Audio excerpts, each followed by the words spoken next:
don't see nothing.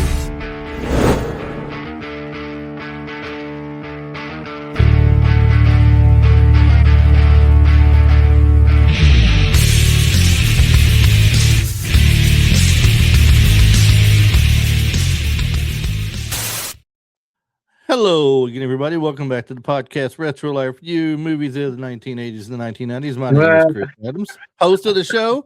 We got Martin Phillips on the bottom, and we got the Fondalorian off here on the right with his little green guy with his hand up in his puppet butt. I bet y'all wish y'all could see this now, don't you? Travis Rollins. Now, we just want to go ahead and welcome you back to the show. It's been about 6 weeks since we've seen you last because, you know, I don't know what happened to you. You got beat down, swirled around, tied down. Got out of air pain. Air pains and stuff like that. So, I mean, you know, you had your vacation away from us. I feel... I told Marty that I was crying because it hurt my feelings because you just didn't want to be here talking to me no more is what it was. Been so long. It's a good thing I have a good friend at least in Marty because Marty's been here with me. That's right. So, well, yeah. I'm hunting brownies and shit, man.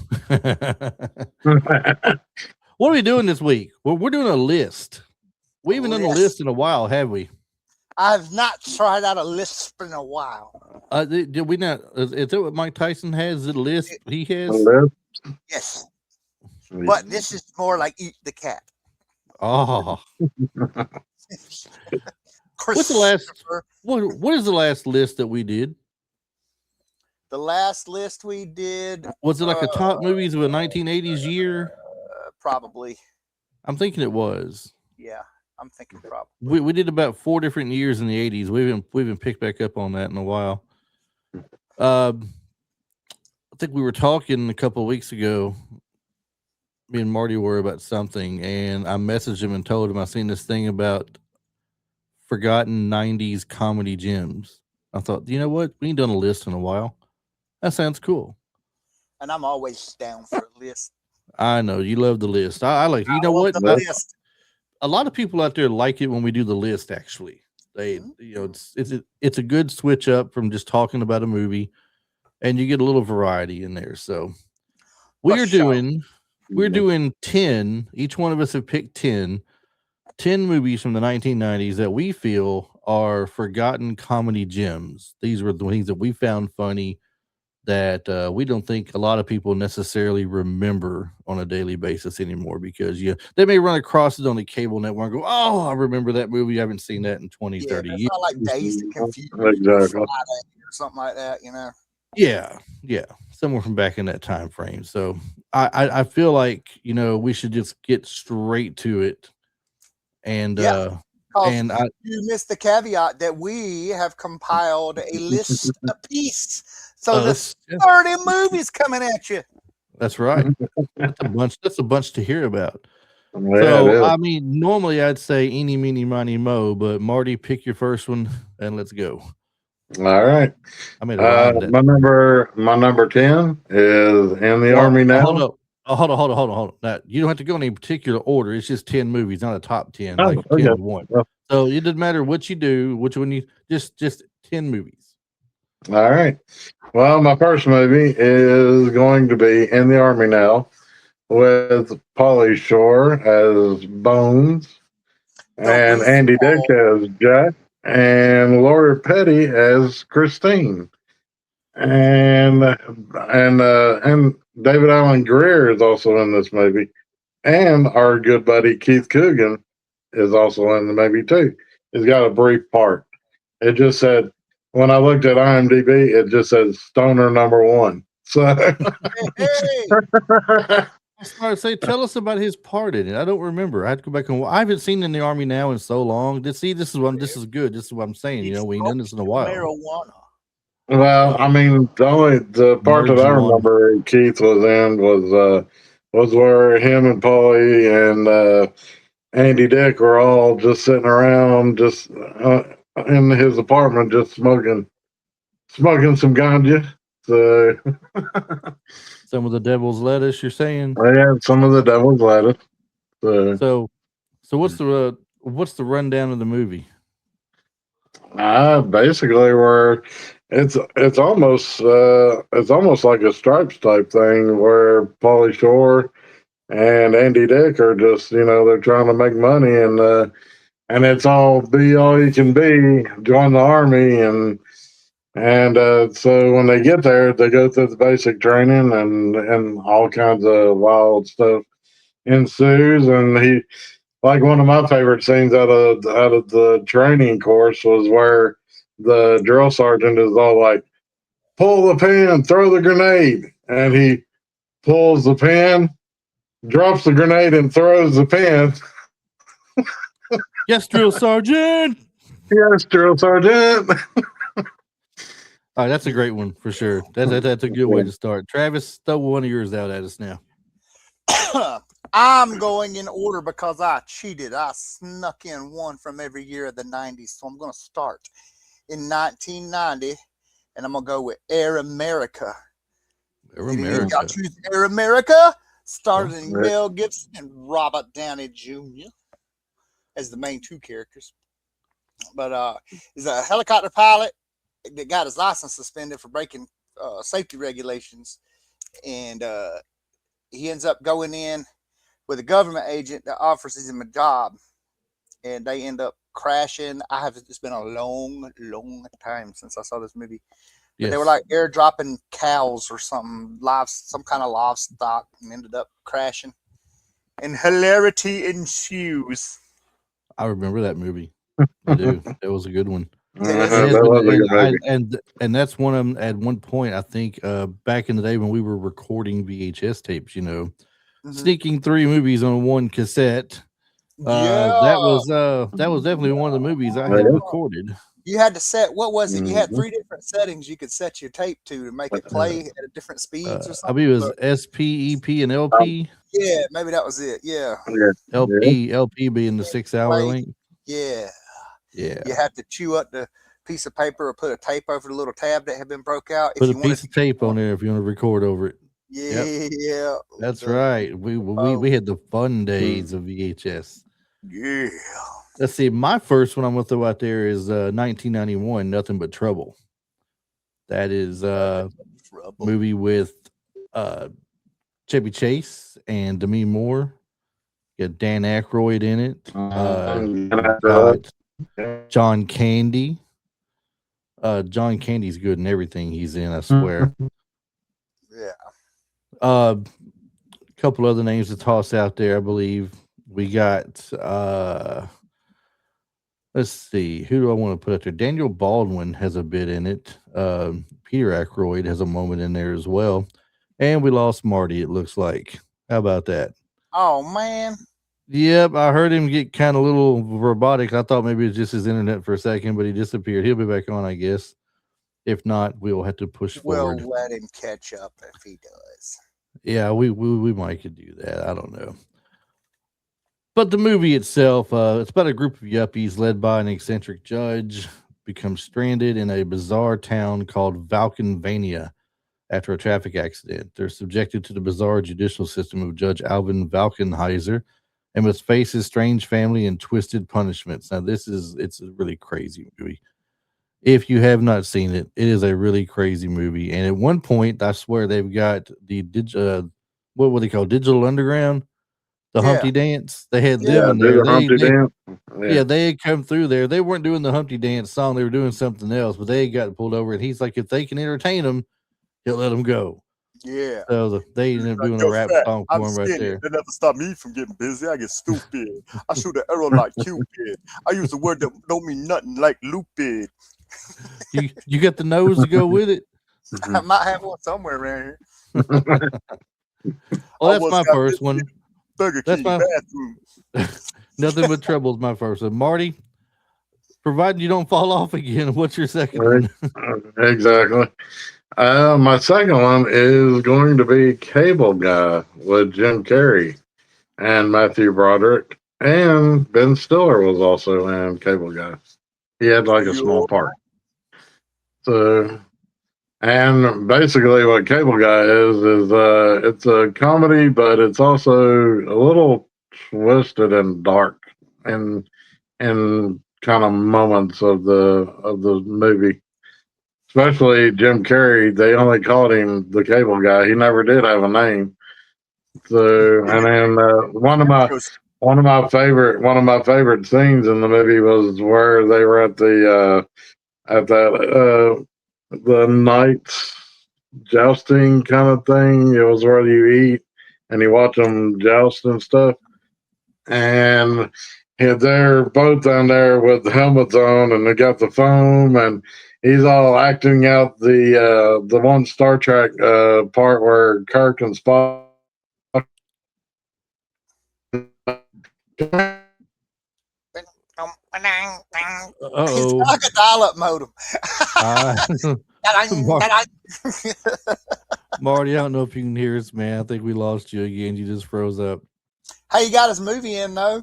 He got his movie in. He got his movie in for sure. So, Cable Guy was a retrospective of or a kind of a experiment into what could possibly go wrong when children are raised by the television. Kind of what the basic message behind that movie was. One of Jim Carrey's more overlooked, but then at the same time, a lot of people consider one of his better movies because of that fact, because of the psychology behind it. Yeah. Let's see. He's still trying. Marty, Marty, are you still there? No, Marty, we lost him. Marty Mnemonic. Marty is gone. Okay, Travis, next. Next, 1992, I'm going to go with, actually, I mean, 1991, I'm going to go with Hudson Hawk. It's a Bruce Willis movie with old Andy McDowell, who's from South Carolina. Thank you very much. It's got Richard Grant, Sandra Bernhardt. One of our favorites, James Coburn, is in it for a little bit there. And Hudson Hawk is a cat burglar that ends up getting blackmailed or something, but he refuses to go along with them. They're trying to push him into doing another. Well, he just got out of jail or something. But anyway, his parole officer, they're members of the mafia and the CIA. So it's mafia and CIA, and they're trying to get him to do more art heists, and he's refusing them. And he's just him finally cracking and going into needing to do something, and he ended up getting some crystals for a machine, and they're in Leonardo da Vinci's artwork. Do you remember this movie, Chris? I do, yes. Yeah, am I right? I'm right here so far, I'm pretty sure. They're in Leonardo da Vinci's artwork, and it's a scale model of his helicopter. So they blow up an auctioneer to cover the theft of one of them, and they take Hawk away in an ambulance and sticks a syringe, but he sticks a syringe into one of them dude's face. I remember that. Like he stabs him with the syringe, and he comes out the back of the ambulance on the gurney, like flopping on the gurney. But but like I said, a lot of these movies I haven't seen in a long time, but this one for 92, from what I was looking up, I think this is the one. It's a toss up between this one or Don't Tell Mom the Babysitter's Dead, which was good too. Well, see, it's a good thing you went with the other one. So another person here may have taken that one. Yeah, actually, I did. And I was going to say, sometimes he's in, sometimes he's out. But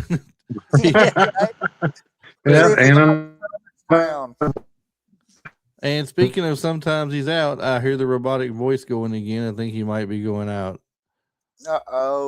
My next movie, I guess my number two is going to be Encino Man from 92.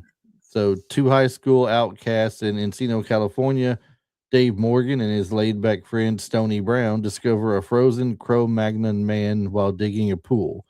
They thaw him out, they name him Link, and introduce him as an exchange student only for his prehistoric mannerisms to upend school life and challenge social norms in comedic ways.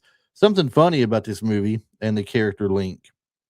And other Pauly Shore movies, Brendan Fraser makes an appearance, like a cameo, and has something to do with the Link character in some way. Like I think Son-in-Law and possibly In the Army Now might have been the other one. I don't know. Mm-hmm. but he's done that. The movie, the people in the movie, the cast here is Sean Astin, Brendan Fraser, Pauly Shore, Megan Ward, Mariette Hartley, Michael DeLuise, and Ki Hu Kwan. I think it's Ki. Is it Ki Hu or Ki Hey? You know what I'm talking about, right? The one who played Data in the Goonies. So let's say Ki Hu Kwan. We'll call him in a supporting role in the movie. Fun movie, definitely a fun movie to watch. It's not my favorite Pauly Shore movie, but it is a good movie though. I mean, I had forgotten Sean Astin was in it. Honestly, though. Oh, really? I thought it was somebody. I thought it was Pauly Shore, Brendan Fraser, and this other dude. But the other dude, I'm thinking it was one that was in Biodome with Pauly Shore. I was getting people confused. So, and I had a time. I had a hard time going with any of the Pauly Shore or Brandon Fraser movies because they're still Brandon Fraser with The Whale, especially him coming back into our kind of dome of recognition. And then Pauly Shore was so huge in the 90s. Yeah. That, but a lot of people still have forgotten some of his flicks. I mean, that's true too, but that was what kept me away from those. I just I don't know, because to me, I still reference those movies now. I was looking for stuff that I don't remember so much. Yeah, I understand. But I do remember that was still great. Marty, in case you missed my number 2, it was Encino Man. Yeah, I heard you talking about Encino Man, but the thing is, I don't know. I was just sitting here kind of quiet, just listening, just to make sure that I didn't go like off the screen again. Yeah. So, but did Travis cover his number 3? No, you've got you're coming up for number 3 now. So let's get to it before you drop off again. Yeah, let's try to get to it again. All right, my number 3 is going to be Baby's Day Out. Baby's Day Out. Day Out, nice. Yeah. When I saw your list, I was like, I had completely forgotten about that movie. I would not have thought of that one at all. Oh, dude, it is so hilarious, and it's almost got a meaningful story at the very end of the movie. But Joe Montana, Joe Batilio, and Brian Haley, like one of my totally favorite scenes in the movie has all 3 of them in it, and they're chasing the baby down, and it has to do with the gorilla that's in the cage. And literally the baby is on the other side of the cage, asleep, lying there, and the gorilla just basically is like sitting there watching them, and they start to, and then one of them reaches in with their hand and starts to pull the baby like away from the gorilla, and then he starts to cry a little bit. That daggum gorilla, he goes, "Pop," and just hits his hand, and he just looks at him, and I think it was Joe Montana, and he starts screaming his head off like the monkey has broken his hand. That's definitely good for people to pick up if you haven't seen it. That's definitely a definite forgotten gem for sure in the 90s. No doubt. Yeah, Baby's Day Out was good. Travis? We're 1993. We're number 1 and we can't be beat. We are a Jamaican bobsled team. Oh, no. Cool Runnings, baby. John Candy and Dougie, was it Dougie Doug? Dougie Doug. One dude just went by Leon. I think he was the one that was like the leader of it. Yeah. And then you had Raul D. Lewis and Malik Yoba. And of course, John Candy was he used to be a track. I think he used to be a track coach for Olympic runners. But he was all washed up, drunk down in Jamaica. And this based on true story, by the way, people. So somehow somebody talks him into coaching the Jamaican bobsled team. So it's like, how are we going to do? There's not even any snow here. So this movie is so great, special to me too, because my dad and I, to this day, I'll get text messages from him and I'll send them back. But he'll say, "Hey, Sanka, you dead, man," and then he damn goes on with his message. It's one of my dad's favorite movies. One of mine. It's a great family movie. It's a true story. Again, I mean, everything about it's hilarious because like when they're training, the Sanka, are you dead, man, is the thing. So Sanka and Leon, whatever his name was, they did soapbox derby. So they'd be hauling tail too, but then they'd wreck. Like it seemed like every 10 minutes in the movie, Sanka was getting busted up. And then Leon would be like, "Hey, Sanka, you're dead, man." And they'd go, "Yeah, man." But he kept a lucky egg with him too. So like as long as his egg didn't bust, he was good. But yeah, it's a good one, man. Yeah, Cool Runnings is funny. It's a good heartfelt story and just funny as all get out. You know what? I'm not gonna lie. I remember it. I remember it well, but I've never watched it, In its entirety. and not in its entirety. No, I've seen bits and pieces here and there on TV. I've It's a never good sat one. down and just watched it from beginning to end. Oh, you'd dig it. It's good. But I am hoping to compile myself a little list between the two of you of things I haven't seen or haven't seen in a while to go back and rewatch now. Hey, there you go. And there's a couple of ones I picked. I'm gonna go back and rewatch now too. Yes. To be honest, when I thought about them, Right. my third one I'm gonna go with is "Can't Hardly Wait" from 1998. Can't Um, hardly wait. on the night of their high school graduation party, a group of teens, outsiders, popular kids, bullies, romantics, the whole bunch, they navigate love, revenge, and self-discovery. He says the outsider Preston plans to confess his long-held love to Amanda Beckett. Stay away, she's mine. While others chase their own stories through one chaotic night. Ethan Embry is Preston Myers, that one we just mentioned. Charlie Corsmo is William Lichter. Then we got Lauren Ambrose, Peter Fasinelli, Seth Green, and the one that Preston needs to stay away from that's mine, Jennifer Love Hewitt as Amanda Beckett. Mhm. I remember What are Seth you Green's waiting for? character. Yeah. What are you waiting for? Oh, just throw them out there, Travis. You got to do that too. Yeah, Yeah. throw them out Um, there. Um, Seth Green was the goofiest person in this movie, I think. I mean, wearing goggles on his head the whole time and just acting crazy. I think Lauren Ambrose is the girl that was with him sometimes too, who was actually, I think, kind of falling for him or had the hots for him or something. I don't remember Peter Fasinelli in it though. And I don't the only thing I think of when I think of him, because someone's pointed his name out several times to me, and here recently he's been at Comic Cons a lot, is he's the like the father in Twilight. So that's that guy. Okay. that's all I can think of him from is from that. He's the the the the glitter vampire daddy. Number 4 for you, Marty. Number 4. Number 4 from me.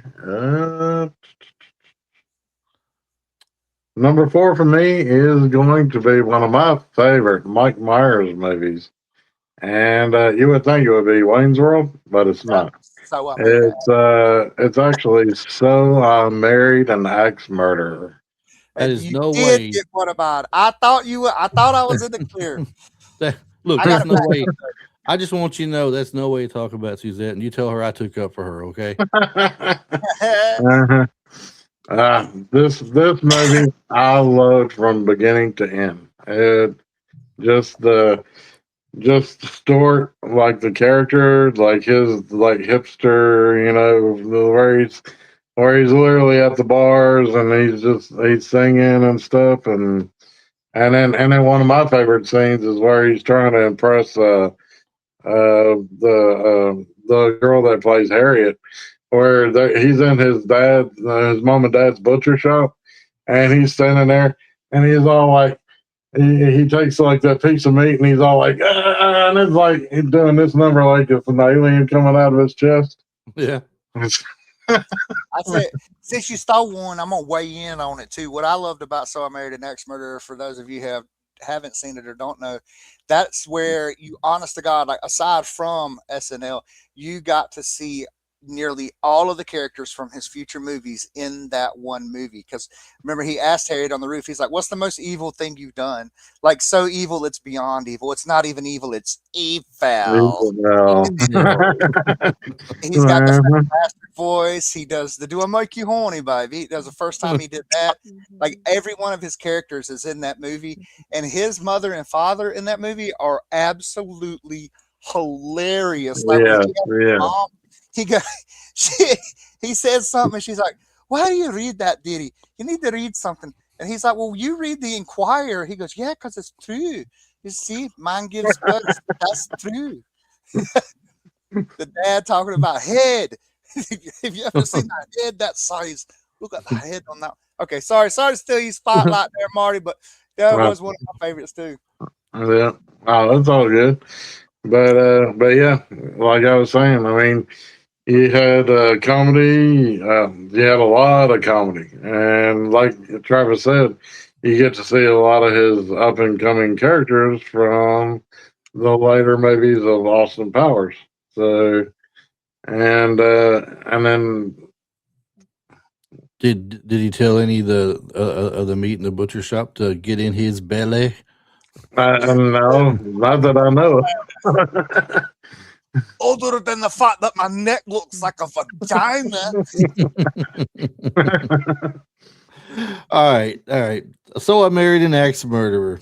Next in like what, Travis? What we got next for you? We got Baby's Kids, Baby's Kids. 1994. I sent Ray a message. I was like, "Ray, I need you to back me up on this because I'm gonna say, like, you two hillbilly crackers don't know nothing about no Baby's Kids." I need some.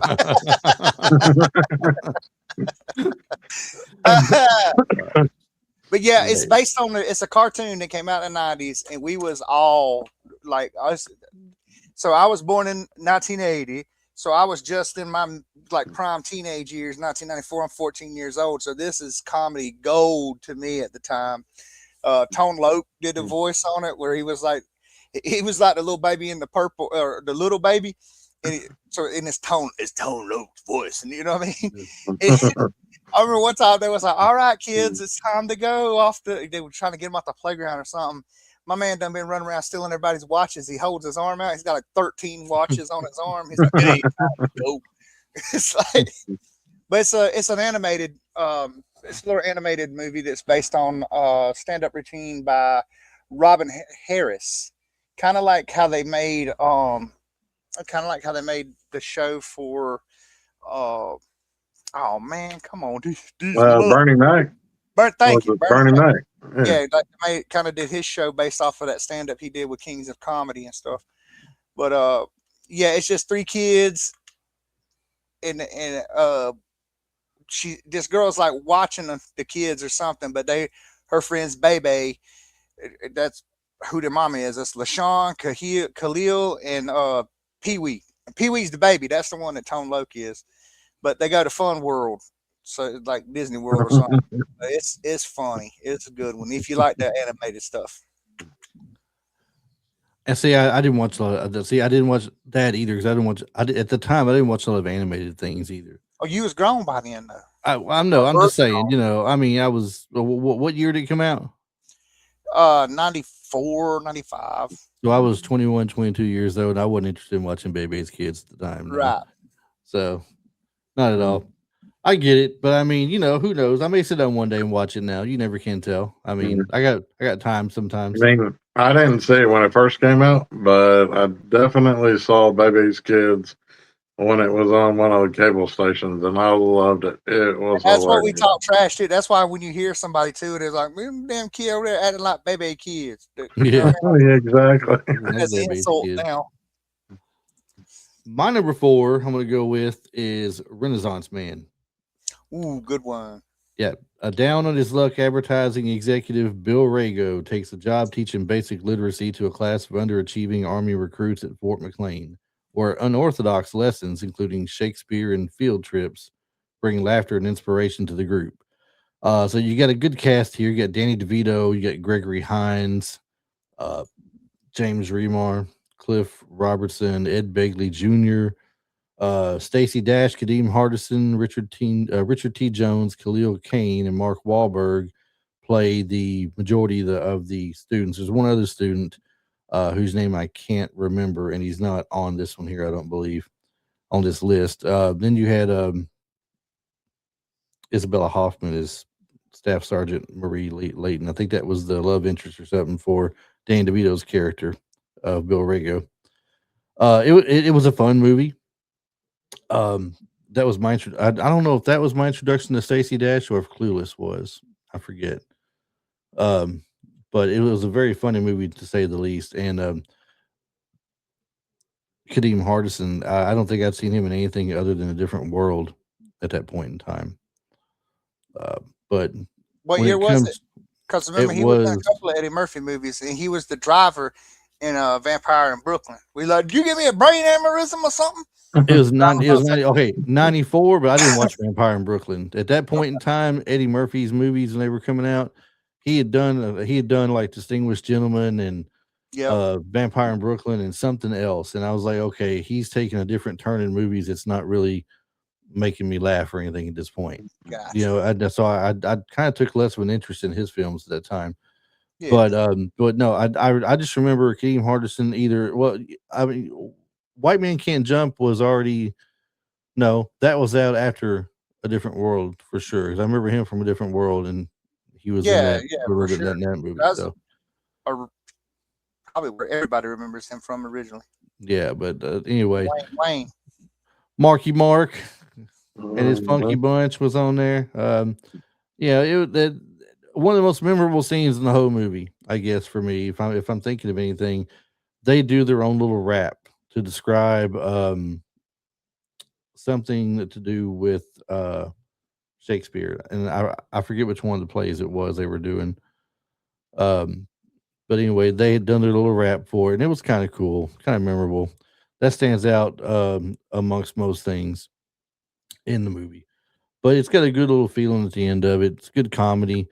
Danny DeVito is not exactly one of my most favorite comedians out there, but the movie in general as a whole not only was funny, but kind of a feel-good kind of thing at the end too. So definitely recommend Renaissance Man if you get a chance to watch it.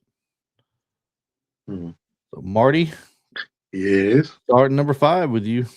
All right, my number 5 is going to be Clueless with Alicia Silverstone. Speaking of Stacey Dash. Speaking of Stacey Dash, she played also in Clueless, and so did Brittany Murphy. And Charlie Murphy, but Brittany Murphy. Brittany Murphy. That's funny. As if. And a very, very young Paul Rudd before he was Ant-Man. So before he was also on Friends too. I think he was on Friends before he was all the Marvel stuff too, wasn't he? Wasn't it Paul Rudd? Yeah, I think so. It was Phoebe's love interest there toward the end. Yeah, because him and Rachel did another movie called, I think it's called Hedonism, that is actually absolutely hilarious, not within our time frame. Right. And I guess one of my favorite scenes out of Clueless was when Cher like jumped the interstate and almost got run over by the semi truck, and all their faces on, especially the one guy, Dion's boyfriend. I'm trying to think of his name, but the look on his face when the semi truck is like almost on top of the Jeep is hilarious. Heck yeah! You know, I'm not the guy that went on to play on Scrubs. Are you the guy that played? Yeah, that guy. Yeah, he's hilarious. Clueless is one of those movies that had a lot of catchphrases for us from the 90s as well. The whole the as if thing was big back then, I believe. I'll tell you what else was big too. I just remembered his name, Donald Faison. That's his name. That's it. Yep. Another big one that come on from there too is a girl that like do a rolling stop or something, or just drive through a damn stop sign. Oh yeah. I totally paused. Totally. Or the part where the one dude tries to hug up on her in the one when they're walking to school, and she throws him off, and she's like, "Ooh, as if." Yeah. Oh, Definitely. I don't see that's not one that I've forgotten about for sure. This is what Travis was saying earlier. Some like when he mentioned some of the Pauly Shore movies, because they stood out and Brendan Fraser stood out and everything. To me, some of those are still forgotten, but for me, Clueless still stands out though.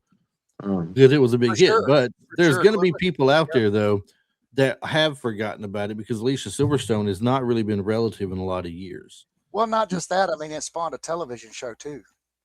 Right. Uh-huh. Right. So Travis, All right.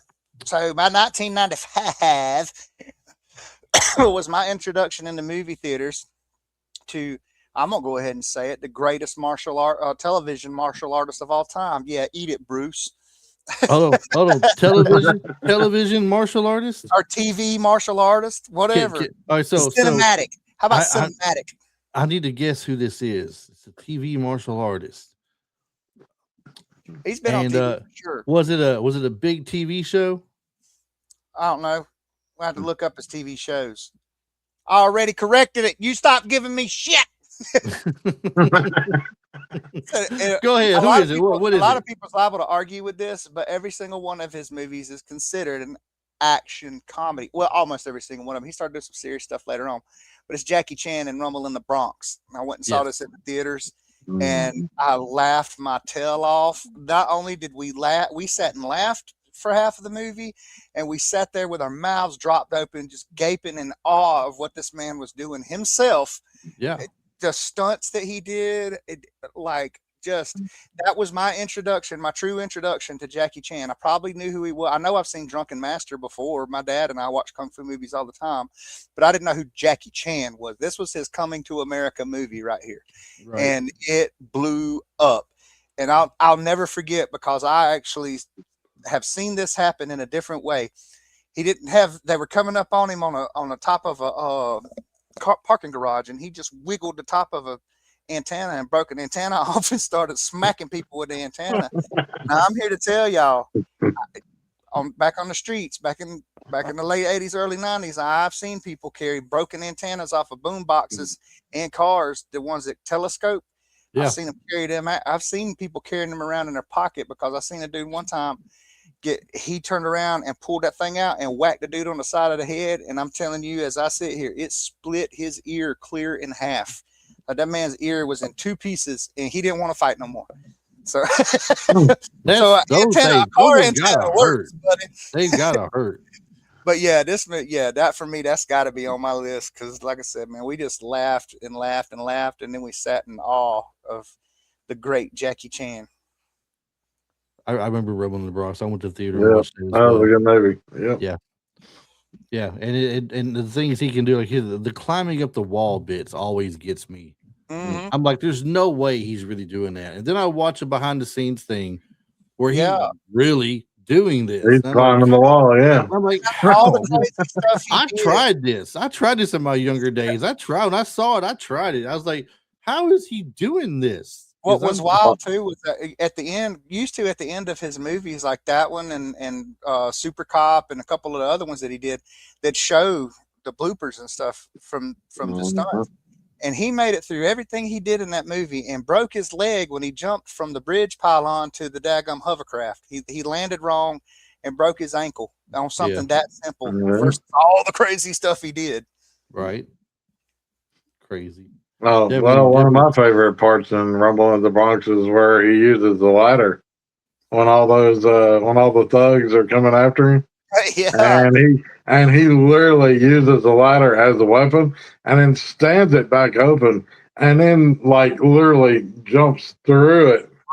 Yeah. Like a daggum snake. He moves like a daggum snake through this ladder, turns back around, closes the ladder, throws it over his shoulder and spins it right off of his shoulder and knocks this dude clean off his feet.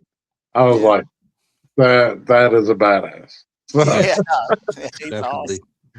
Now, you know what? If you think he's bad, wait till you hear about this guy in my number 5 movie that I've got here.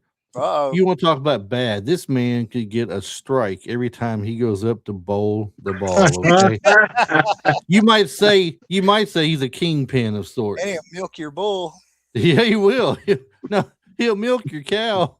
Hey, cow, we ain't got no cows. Yeah. We got a bull. Got a bull. He's like, ugh. Washed up bowling champ Roy Munson teams up with an Amish prodigy Ishmael to make a comeback on pro bowling circuit and save his mentor's home, all while being pursued by his nemesis Ernie McCracken. That is so funny that it's Ishmael. Okay, that's you guys just don't, Anyway, no, it's not a story at the time. But cast the movies: Woody Harrelson as Roy Munson, Randy Quaid as Ishmael Borg, Vanessa Angel as Claudia, Bill Murray as Ernie, Big Ern McCracken, and Lynn Shay as Miss DeMars, the landlady. Chris Elliott's got a role in it as a gambler. But I'd say, if you're thinking of most memorable scenes and memorable characters, Lynn Shay is a pretty memorable character from this movie. Exactly. I was like, Woody Harrelson's a star, right? Randy Quaid's a star. Bill Murray is a star. Lynn Shay is remembered because she let Woody Harrelson's character Roy Munson work off his rent one time.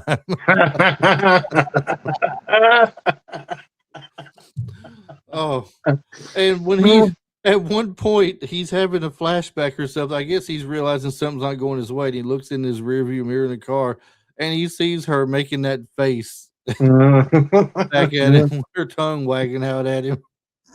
I died. I literally died in the theater watching that, laughing so hard. This movie was great. The whole trying to talk Ishmael's parents into letting him come back to the city and do the bowling thing. He had snuck off to do some bowling.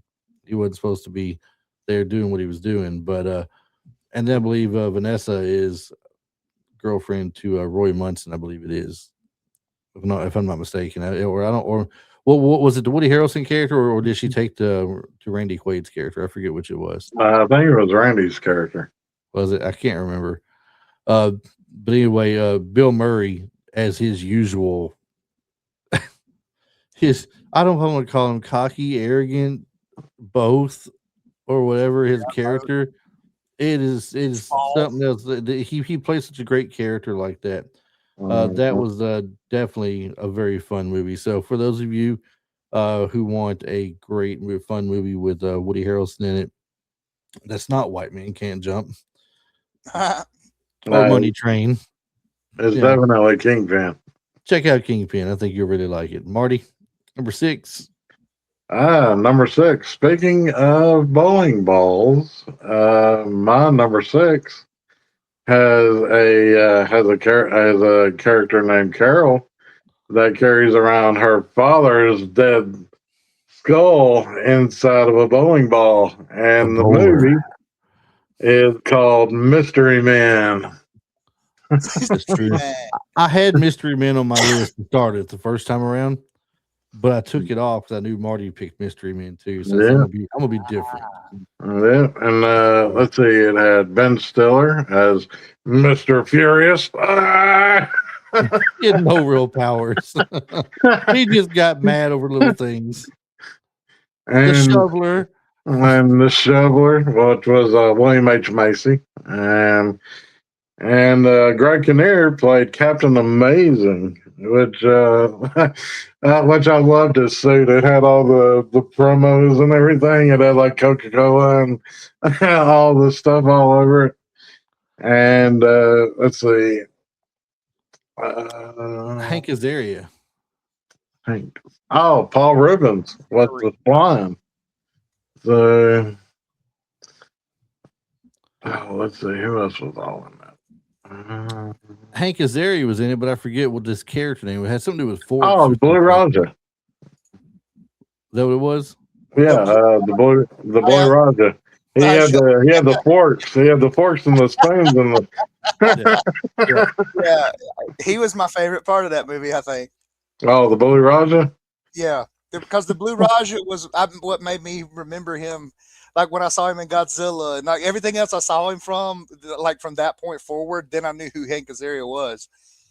It was all because of the Blue Raja. The Blue Raja.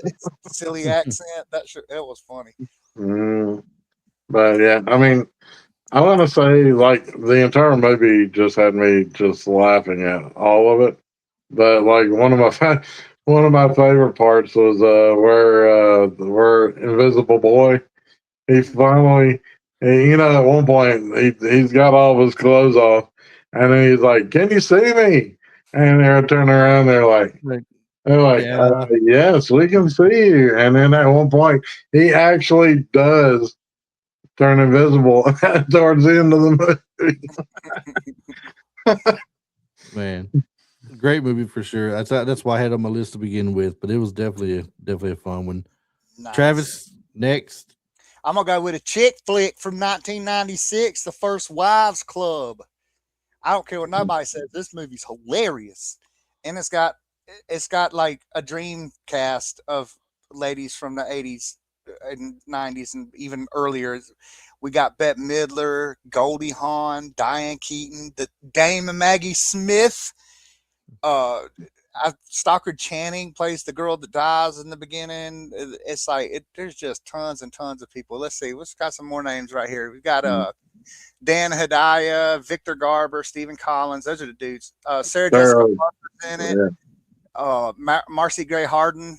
Like there's just tons and tons of chicks in here, or ladies, and they go through like. It's just going through their divorces and their career problems and alcohol problems, and it's kind of like they call it the First Wives Club because they're all divorced and they all go back to get revenge on their husbands and stuff. Dude, I can't pick out one particular thing. Like I said, most of these movies. It's been a while since I've seen them, but I know First Wives Club. I watched it with my mom. I watched it with my second wife. They're going, make sure you don't watch it with your first one. But yeah, that's a good one. Everybody should check that one out. That's especially awesome. If you don't mind this was before we had all of the girl power for political purposes, and this was just girl power because it was awesome. Right. And it is. All right. Works for me. Now, number 6 for me is speaking of Bill Murray, my last one. It's another Bill Murray show. This one's What About Bob? Bob Wiley, a phobia-ridden but lovable patient, follows his psychotherapist, Dr. Leo Marvin, to his family's New England vacation home, pushing the doctor to the edge while inexplicably winning over his family and neighbors. Bill Murray is Bob Wiley. Richard Dreyfuss is Dr. Leo Marvin. Julie Haggerty as Faye Marvin.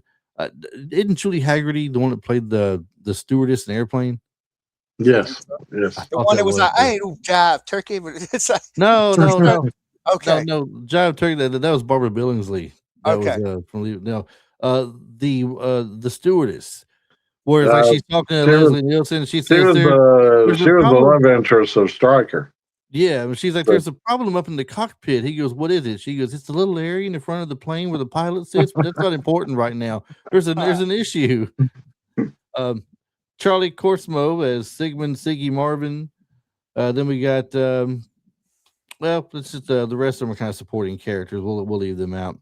But funny movie. I mean, Bill Murray, it looks like he drove me crazy just watching it, and I wasn't even the character he was trying to drive crazy in the movie. I was just crazy watching him. It's a funny movie. It's not my favorite Bill Murray movie by any means whatsoever, but it was a great comedy from the 90s though, and definitely falls under the forgotten spot. I think a good forgotten gem, because I don't think many people think about What About Bob. I think they're looking at more like Groundhog Day, and they're looking at his the Scrooge movie that he did and stuff like that. But What About Bob is definitely a funny movie. Yes. Marty, number 7. Number 7 is going to be that a lot of people probably will remember this movie, but for me, it was kind of a hidden gem, and it's Don't Tell Mom the Babysitter is Dead. Which dishes are done, man. Dishes are done, man. You can go to his website. You can buy a plate where he'll sign that plate, and he'll sign it. Dishes are done, and send it to you. But yeah, speaking of, that was Keith Coogan was also in Don't Tell Mom the Babysitter's Dead. and so was Christina Applegate. And let's see, I'm trying to think of who all else was in the movie. Uh, hmm. To me, that was the main two as far as recognizable names went. Well, yeah, well, I think the mom's name was known. I can't remember who she was though. yeah. And I want to say Christina Applegate's boss. She was in a lot of TV. So and like oh, and the one of the people that was conspiring against Christina Applegate's character, Sue Ellen. That was actually David Duchovny from X Files. it was. You're right. I forgot Yeah. about that. Yeah, he was actually in it. So See, now, there's something forgettable about it. I definitely forgot he was in that. He was conspiring against her with the secretary.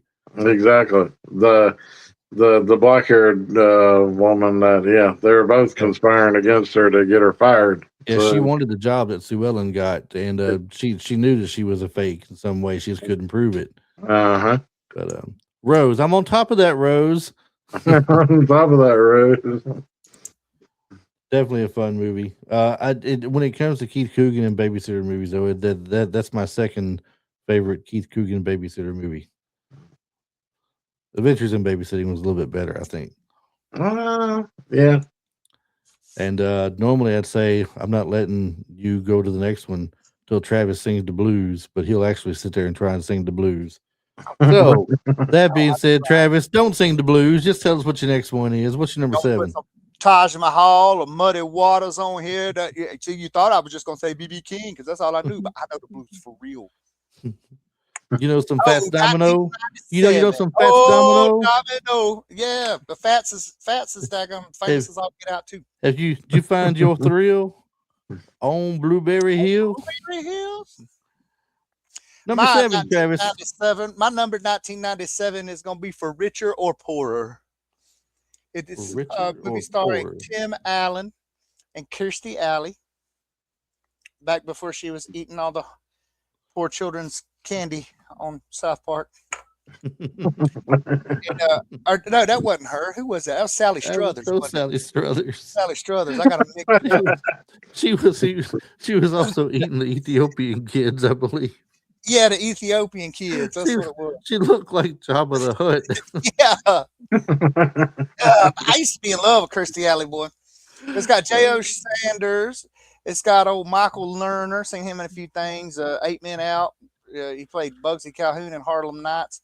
Got Wayne Knight. We all know who Wayne Knight is. Newman. And Larry Miller. Larry Miller's been in a bunch of stuff. I can't remember. I know him. He's been in a bunch of stuff. Was he the dean in Necessary Roughness? Yes. So in this movie, Tim Allen is taking his 10th anniversary party with his wife, with Kirstie Alley, to he turned their anniversary party into a real estate development pitch for the Holy Land, which is basically a Bible theme park. And one of the displays caught the judge's wardrobe on fire. So that all went to crap. And then Caroline tells him she's going to divorce him. Kirstie Alley, she's going to divorce him. But then their accountant is stealing their money and filing false tax returns. So they get in trouble with the IRS. So Tim Allen's character hops in a cab going to run away, and ends up being in the same cab with his now estranged wife. Well, they wreck in the swamp, and then they still spend the night there because now they're on the run from the law. Well, they wrecked in Intercourse, Pennsylvania. Their motto there is just do it, right? Yeah. It's an old order Amish community. So they stole some clothes, and then they started pretending they was Jacob and Emma, who was the family's expected family from Missouri. So they started pretending to be that they were them, and it goes on from there, them living in Amish country, and then the story wraps back around to where it's all just that good heartfelt ending and all. But it's a good one with them being out there on the farm and everything like that. Nice. Mm-hmm. Nice. Well, my number 7 is 1995. This is a movie that I've been wanting to cover actually for a while, and I keep putting it off. Bringing it up to y'all and everything, but just know this might be a future movie one day soon. It's called Angus. Is that the big kid, the fat kid? The big kid, yeah. Yes, dude, yes. That movie, yeah. Teenager Angus Bethune is an awkward and overlooked high school student learning to embrace himself and find confidence with the help of his friends and family, including his wise grandfather, as he navigates and crushes and angst.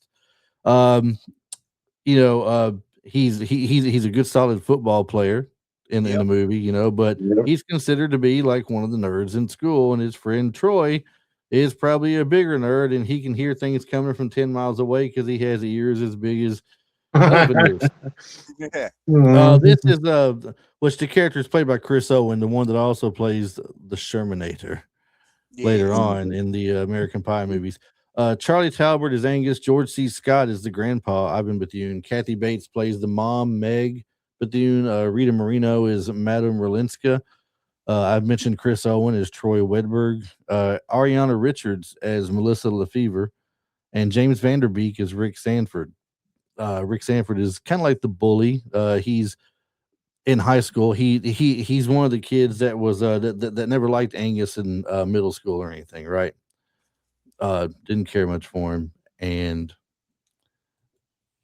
he'd always pick a fight with him, and Angus would punch him in the nose, knock him down. That'd be it, right? Well, in high school, things have changed a little bit now because Rick has sprouted up a little bit. Not quite the same as it was. He can stand up for himself and knock Angus down at this point. So he's always trying to embarrass Angus and do things.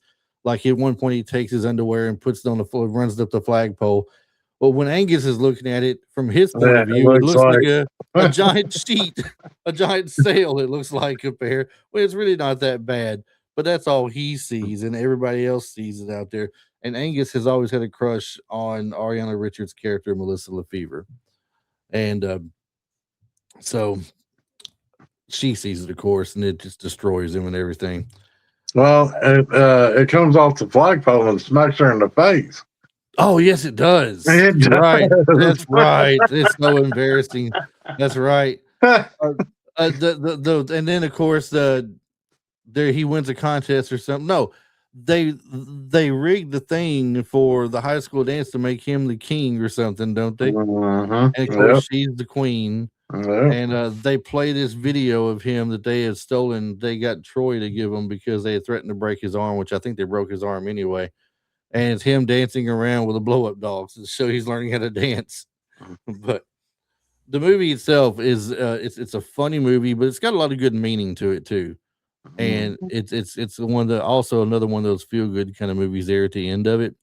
Angus makes his stance and all this stuff, and he ends up going outside, I guess, and walking Melissa Lefevre home at the end of the night and everything. So he gets to have his night, So and his purple lavender suit. Yes, the suit. Yes, the suit. And you don't know where it goes from there, but you're left thinking and hoping that maybe it went further in the direction for him for good between the two of them, that maybe him and her became a little thing or something. So anyway, Angus, that's definitely one that I would like to go over one day soon. I'm actually trying to work on something. I'll tell you about it another time or something. But anyway, that's mine. So going on next, Marty, number 8. My number 8 is going to be Liar Liar. Pants on fire. With Jim Carrey and Jennifer Tilly and man, the whole cast of that movie was awesome. And basically what it kind of boils down to is that oh, I'm trying to think of Jim Carrey's name in the movie, but basically, his son makes a wish that his dad has to tell the truth for a whole day, 24 hours. And every bit of truth he comes out with is so hilarious. Yeah. Oh man.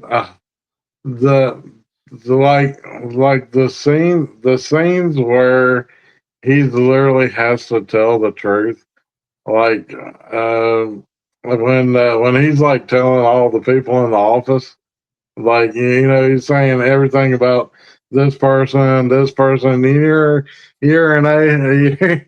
Yeah. But one of my favorite, He's roasting everybody. yeah, one of my favorite scenes from that movie is where he's literally in the bathroom and he like he's pulling a paper towel or something after he washes his hand and he yanks it down real hard and he's like, oh, ow. And then he's like, oh, wait a minute. And he starts beating the hell out of himself in the bathroom, like taking the toilet seat and just like it's the funniest scene in the movie, basically. It had me dying laughing. And when the person comes in and says, "What are you doing?" He's like, do you mind? I'm kicking my own ass. Exactly. It's so funny. But that's my number 8, I think. All right, Travis, number 8 for you. 1998, Patch Adams. Patch Adams. You can't go wrong with some Robin Williams. Can't go wrong with some Robin Williams. This is based on the life of the real Dr. Patch Adams, who started his own treatment center. I think in West Virginia, West Virginia, North Carolina, something. But the Appalachians. But it just follows him. He's a goofy doctor that runs around practicing medicine, and he's been running it. He's been running the place illegally. He don't have his doesn't have his medical license, and they're going through all kinds of stuff. It's very quotable. Like they actually use things that the real Dr. Patch Adams said. The one that sticks out in my mind is when he told him he was in court, and he said, when you treat a disease, you win, you lose. You treat a person, I guarantee you'll win no matter what the outcome. And it just goes through. I mean, it is a comedy movie, but it's funny because of Robin Williams, and I guess because of the way that Patch Adams treated the patients. He went in and he made people laugh. He made people's quality of life better. And the movie it shows him doing. I remember he said one of his quotable lines was, "Laughter is the best medicine." Yeah, it doesn't matter. Yeah, he's the one that said that. He says the real Patch Adams said the purpose of a doctor or any human in general should not be to simply delay the death of a patient, but to increase their qualities of life. So, but the movie, it's not as morbid as what we're saying, because he also said the role of a clown and a physician are the same, is to elevate the possible and relieve suffering. So to me, it's a poetic movie. It celebrates the life of a great man, and you will laugh from beginning to end. As with almost any Robin Williams movie, almost. For sure. Number 8 for me is 1990s Men at Work. Men at Work. Two carefree garbage men and brothers, Carl and James. And real brothers. And real brothers in real life, yeah. Stumble into a conspiracy and must use their street smarts to outwit corrupt officials and businessmen while pursuing their personal dreams in this action comedy. A lot of, this was such a funny movie back when it came out. Brothers Charlie Sheen and Emilio Estevez are the two guys on the garbage truck. We have Leslie Hope in there. We have Keith David. We have Dean Cameron as a part playing the pizza man. Former guest on the show here, Jeffrey Blake, plays a character called Frost. Just a lot of good things going on in this movie, and it is so funny. Charlie Sheen has a lot of funny qualities about him in movies. I I loved him in Young Guns. He wasn't really funny in Young Guns, but I loved him in that. But when you think of Charlie Sheen, the first thing you think of is Two and a Half Men. Mhm. And he's hilarious in that show. He is funny in his little part he had in Ferris Bueller's Day Off.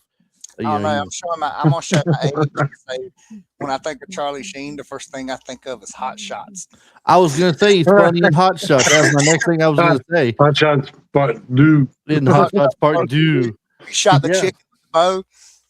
So many funny things that they've been a part of. Emilio Estevez is not so much to me the comedian as he is just a better actor. I think he's a better actor of the two. Charlie Sheen also, Rick Vaughn, Major League. Mhm. I think Charlie Sheen had a better career in comedy. Emilio Estevez just had a better career as far as being an actor goes. And that's not, I mean, like you had the one with him and Richard Dreyfuss in it, where they were cops. I guess it's called Stakeout, I believe. Yeah, That was kind of Yeah. funny. The Mighty Ducks, really, he didn't have a funny character in Mighty Ducks, but still, he was in Mighty Ducks. But overall, this movie was really funny. Now, this is one that I have not seen since it came out. I can't even remember a lot about it. I just remember that I laughed a lot when I watched it. And it could be because it was funny at the time to me when it came out. I may go back and watch it now and be like, why did you watch that to begin with? Yeah, we do that with some movies sometimes. Mhm. But going off memory, it was funny. I laughed, and I forgot about it for sure. So if I forgot about it, it's got to be something that most people out there have forgotten about as well, and would probably enjoy seeing Charlie Sheen in some of his younger work. So definitely highly recommended for the people that want to watch their next funny movie. Marty, number 9. We got 2 more to go. Number 9 was a toss up between 2 Steve Martin movies, but I'm going with my gut on this one, and I'm gonna say Roxanne. Roxanne Finally, was a man who can satisfy 2 women at once. Who could smell the Roxanne. coffee roasting? Uh, And where was it? In Italy or in France? but Roxanne, Steve Martin, Daryl Hannah playing Roxanne. So I'm drawing a blank on the other fireman that was in the movie, but he was the new guy that came in. But Steve Martin's character was the fire chief of this little town, and just when he when his best friend in the bar says, "Why haven't you? You said you were going for that, going to get that nose job. Whatever happened to that?"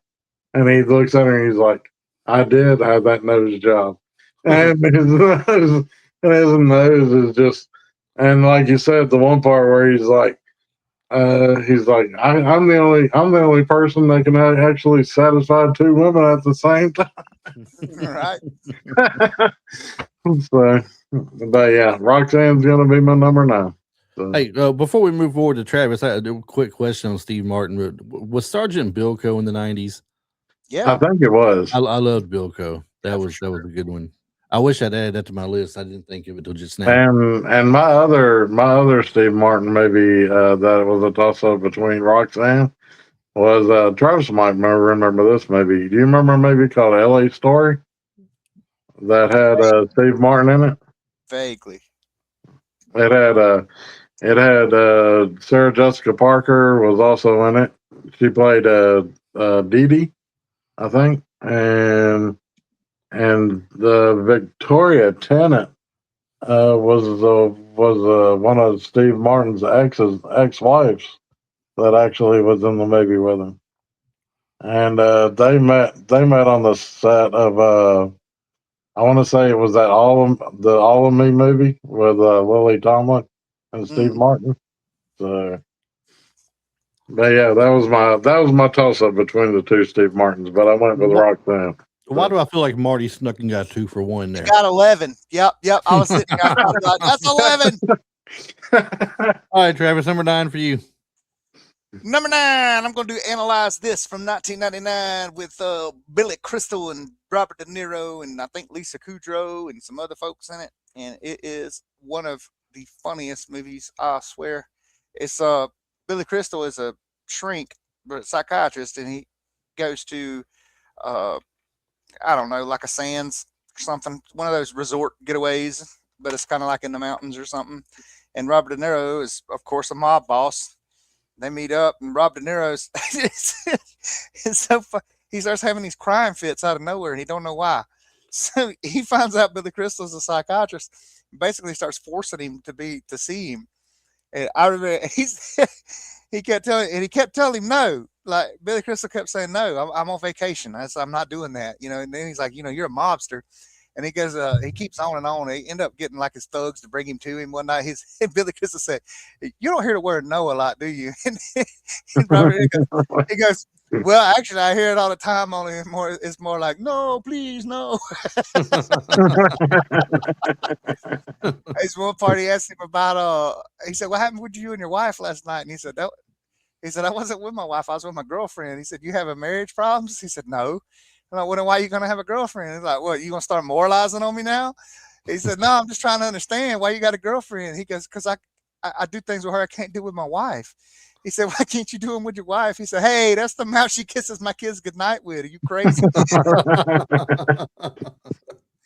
It's like it goes on and on. It ended up being a sequel called Analyze That to it too. So I mean, that's one of the funniest ones I think, like out of the '90s overall. And I don't know a lot of people that's heard of it. I've definitely heard of it, but I think I've seen it. It's been a long time though. If I have, I don't remember watching it anytime recently. It's like it's so good. My number 9 is a movie of Adam Sandler, and it's Big Daddy, 1999. Sonny Koufax, the director. Who in the world, Chris? No, I'm gonna throw a flag on this play. Everybody knows Frankenstein and 30 packets of ketchup and Scuba Steve. Everybody knows that. Big Daddy. I can't help but think there's some people out there when they think of Adam Sandler, all they think of is Bobby Boucher, Happy Gilmore. Happy Gilmore. Falling through all of his movies, really, except for the new stuff like where he plays Sandy Koufax. A lot of people haven't seen that one, but see, I'm just saying. I mean, I don't think people think of this one right off the bat when they think of Adam Sandler. That's one of my favorites. It's one of your favorites. You give him all the easy ones. Everybody knows that, dude. Everybody. He hippopotamus. You can keep it, but I'll let the flag lay on the play. Yeah. All right. So I have a penalty thrown at me from this is going to review for a while, but we'll be off the air by the time review gets back. Sonny Koufax, a directionless slacker in New York, takes a young boy left at his apartment to impress his girlfriend, but ends up forming an unexpected bond that challenges him to grow up and take responsibility. The cast includes Adam Sandler as Sonny Koufax, Dylan and Cole Sprouse as Julian Frankenstein McGrath, Joey Lauren Adams, which I had the great chance to meet and talk to in Knoxville at Comic-Con as Layla Maloney. Jon Stewart is Kevin Garrity, Leslie Mann, Corinne Maloney, and Rob Schneider is it Nazo? Christy Swanson as Vanessa. Then you got Joseph Bologna. Be quiet or I'll break your hip. Yeah, we were taking it away. I remember the Rob Schneider part in it was funny for me. We're doing the spelling bee like you just said a while ago. You give him the easy words. Yeah, he said keep up a buttermint. Yeah, it's definitely a funny movie, and I got to ask her, Joey Lauren Adams, about this movie, what she liked about it, and she said that Adam Sandler is such a great person to work with and makes you laugh every single day on set when you're there. I love Joey Lauren Adams. It's like you took, I don't know, man. It's like you took 2 or 3 other hot ladies and then gave them Jennifer Tilly's voice and rolled them up. I love her. Yeah, she got definitely the similar voice as Jennifer Tilly for sure. Mm-hmm. But yeah, that was mine. Flag or not, that was mine. Marty, moving along to number 10 real quick for he decides to get me again on something else. Yeah. Well, my number 10 is going to be another Pauly Shore movie for me, and it is going to be Son-in-Law. The Crotch. Hey, Crotch, crawl. I mean crawl. Not crotch. My bad. Quite honestly, possibly his best movie. Throw the flag on him too. Yeah. him too. What you gonna say? It is a goofy movie? Look, Max is the Leaning Tower of Cheese. But see, he was replaceable in Encino Man. I think Son-in-Law is probably his best movie. Yeah, I do too. Oh, 2 against 1. I think this is his best movie too. So as far as Son-in-Law goes, yeah. Oh, I remember I told you earlier when I was talking about Encino Man, Marty. This is where you had flashed out for a little bit and was gone. When it comes to Pauly Shore's movies, there's a thing in Son-in-Law, as well as I don't remember if it was In the Army Now or one of his other movies he did during that time frame for Pauly Shore. But Brendan Fraser has a cameo in them, and it always has a reference back to Link. Yeah, it's in Son-in-Law. It's where he there's another one too, though. He's another movie where he comes in as well, and it's a reference back to Link from Encino Man.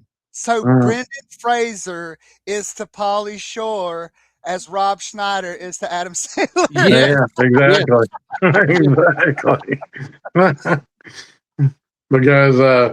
Because in Son-in-Law, it's right before Rebecca and him go to her home. It's where they're having that big party, and he's dressed like the cheeky, the banana. Yeah, and he's got the little thing on top of his head, and then basically Brendan Fraser, identical Link, comes walking up, grabs the frog right off of his hat, and then grabs the lighter out of his pocket and starts heating it up, and then he's like munching on it. And then Pauly Shore is all like, wait a minute, do I? No. Yeah, that's definitely a great movie, though. Faux show. All right. Let's get number 10 out of you, then we get 10 out of me because we're pushing way past time here. So I realized my math wasn't mathing a while ago, so I missed 1994. But I'm gonna go ahead and bump my 1994 pick, which, by the way, was Cops and Robertsons with Chevy Chase and Jack Palance. That was a good one. Hey, and I'm gonna just replace it with Dogma because Dogma is one of my favorite movies of all time. It's a Kevin Smith release. I think it was Clerks, Mallrats, and then Dogma. I think we got Matt Damon. I thought Dogma came after Chasing Amy. It may have. It may. Yep. It may have been Chasing Amy and then Dogma. Maybe. So it would have been Clerks, Mallrats, Chasing Amy. No, Clerks, Chasing Amy, Mallrats, Dogma. Yeah, but yeah. Actually, because he was always talking about in Mallrats. Remember, he said, "Oh, he's always telling the story about this Amy chick." So it was. Okay. Yeah. So, in this one, Loki and Bartleby come down. They're angels that come down and want to destroy the earth or just be human or what. I don't remember. They cut their wings off and all this craziness. Well, I thought they got their rings. Their wings were ripped off, weren't they? I thought Loki cut Bartleby's off because that's the only way they can become human or something. I forgot exactly how that part of the story went, but they were. Let's see. We got. The only thing I remember was that when Alanis Morissette came down and burned their wings. God. Burned their wings off of them. Yeah, Alanis Morissette was God. They regained their wings at some point. They came down and cut them off, and then they regained them. But there again, everybody in it's hilarious. And then you've got, of course, Jay and Silent Bob. You throw Jay and Silent Bob in a movie, and it's gonna be exactly. It is on. But yeah, Alanis Morissette shows up as God, and it's called Dogma because the dogmatic practices that it deals with is as many Kevin Smith movies do. the ones that people really don't know about. He asks a lot of questions and does a lot of analyzing. There's a lot of underlying stuff in the ones that people don't realize that everybody loves. But Didn't yeah, they got kicked out. Didn't Chris Rock play like a significant part in the movie? Like he was. It had Chris Rock. It had Mr. Potter. What's his name? Alan Rickman. It had Alan Rickman. Alan Rickman, yeah. Dude, it had tons of people in it. Obviously. Selma Hayek was in it. Remember, she was dancing Candy Girl. That's where she was pole dancing. I remember what it was. They were Loki resigned as the angel of death, and the only way that they could get back into heaven is if they were humans, because God kicked them out of heaven. So they cut their wings off. They were going to die as humans, and then be able to get back into heaven. I think that's what it was. Yeah. But one of my all-time absolute favorites. It asks a lot of really cool questions as far as faith is concerned, and makes you think a little bit, and mostly it makes you laugh. All right, number 10 for you. Well, number 10 for me, my final one is Office Space, because if you've ever worked in a place where cubicles are involved, you have to watch this movie. Excuse me. I was sitting over there just the other day, and then my desk is over here. And hey, have you seen my stapler? What's about his paycheck? Something about his check too. He's like, they said it on Thursday, but it's Friday. Yeah. And the thing is, he'd been fired, but he wouldn't leave. It was like he didn't know. Yeah, he didn't even work there. And so they finally moved his desk down to the basement, and he's down there going, "This desk is not where it's supposed to be." And then my stapler's gone. And he goes, "Burn this place to the ground." And the end of it, at the very end, oh my God, it burns down.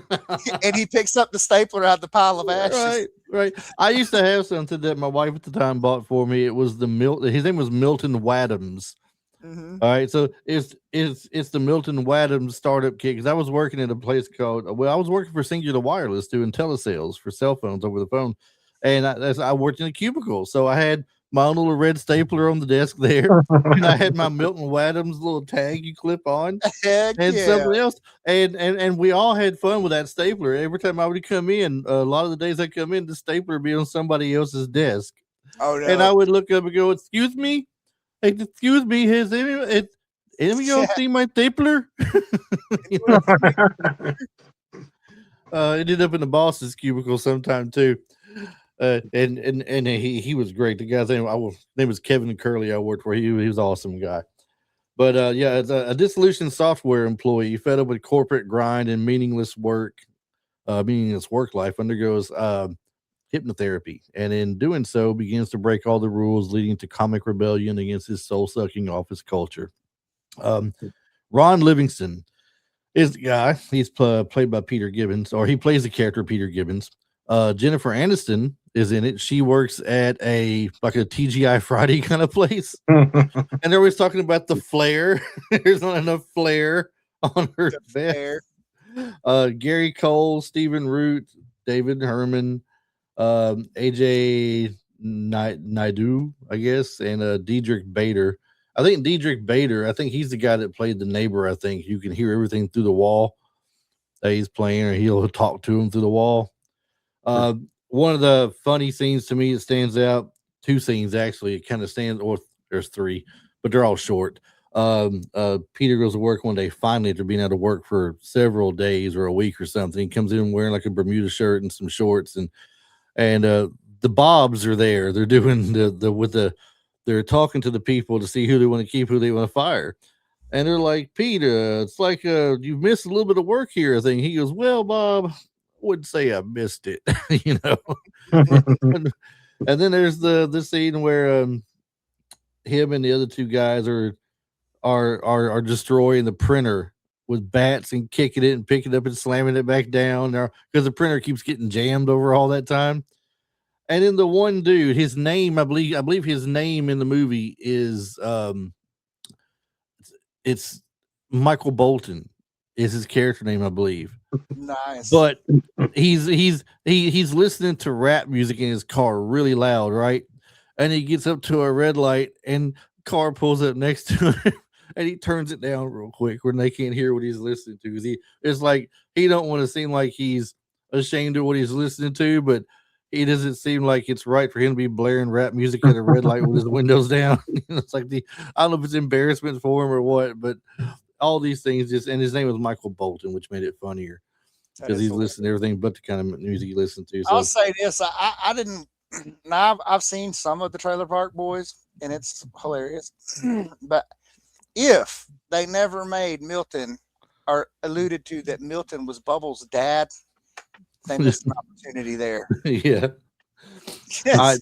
And Milton was like the highlight of the movie. I don't care what anybody says. They kept flashing back to things about him. That movie would not be even close to what it was or as popular as it was without him, for sure. Right. Right. So that's my 10. That's and that's our list. It looks like it only took us an hour and 26 minutes to get all 30 movies out there, right? I don't think it was bad at all. I think we did pretty good considering we could have gone a whole lot longer if we wanted to. Exactly. But look, this is one of these things. We could have a 2-parter out of this one too if we wanted to. 2 45-minute episodes. We could have had our top 5 in the first 45, and I mean, we did good at keeping from derailing it. I know we did really good this week. Well, my internet going in and out didn't help at all. So, that actually you pop back in like right on time. Perfect. It was wild. I wanted to laugh at the time. It was so perfect the way you kept popping back in right on cue for yours. It's like I'm like, is he doing that on purpose? Man. All right. Well, we're going to start wrapping this up. If you guys like the episode that we did tonight, I know a lot of people usually like the list that we do. So if you do like the list and you want to hear more of these lists, like more top 10s of a certain year or 10 of another kind of movie, another genre of movie like action or horror or whatever the case may be, let us know. Send us an email at retroliferyou@gmail.com or hit us up on our social media where we are on Facebook and Instagram. As usual, you can pick us up on audio anywhere where you get your audio podcasts. We're mostly, I would say, on iTunes and Spotify, but anywhere where you get an audio podcast, you will find us on there. And we are on YouTube as well to see this video. youtube.com/@retroliferyou, and you will find all of our stuff there. So worldwide. Yep. Worldwide. And we do have a website. We do have a website. It's www.retrolife, the number 4, the letter U.com. You can see us, listen to us on the browser. And if I've not gotten lazy and I've put the link into the show notes, you can watch the video in the show notes. But why do that when you just go subscribe to us at YouTube, which you should, and click that bell, right, Travis? That's right. Click the bell. Click the bell. That way, when we get something new come out, you are notified. Okay, and subscribe. Consider yourself notified. Yep. And if you hadn't subscribed yet, shame on you. Shame on you. Yeah. Anyway, Travis, I'm afraid to ask. Well, you gotta have. He hasn't been here for a while. It's been several weeks. I'm afraid to ask. I mean, it can't be no worse than what I've done since you've been gone. So. What you got for us? We're in the dead of winter, so it may be my timing might be a little off for this question, but I just learned this. It's pretty cool. Do you guys know what French groundhogs see when they on Groundhog Day? What they're looking for? Well, what's that? The shadow. See, Marty. See, I told you we should. What we should have done was this. The shadow.